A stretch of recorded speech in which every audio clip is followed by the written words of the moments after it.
पौराणिक कथाओं के अनुसार भगवान शिव का विवाह भगवान ब्रह्मा के पुत्र राजा दक्ष की पुत्री देवी सती के साथ हुआ था। पूरे ब्रह्मांड का अधिपति बनने के बाद दक्ष में बहुत घमंड आ गया था। एक बार दक्ष प्रजापति ने महायज्ञ का आयोजन किया, लेकिन उस यज्ञ में उसने अपने दामाद भगवान शिव और पुत्री सती को आमंत्रित नहीं किया।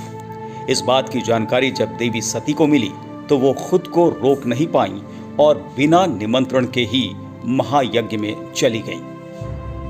महायज्ञ में पहुंचने के बाद देवी सती ने अपने पिता से भगवान शिव को न बुलाने का कारण पूछा तो घमंड से भरा दक्ष भगवान शिव का अपमान करने लगा।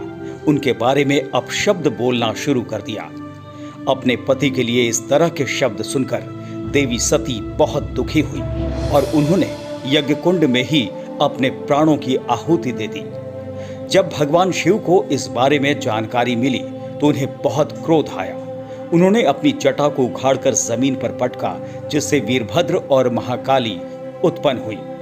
भगवान शिव ने उन्हें दक्ष के यज्ञ को नष्ट करने का आदेश दिया। वीरभद्र ने पल भर में ही दक्ष के यज्ञ को नष्ट कर दिया और उसका सिर काटकर उसी कुंड में फेंक दिया।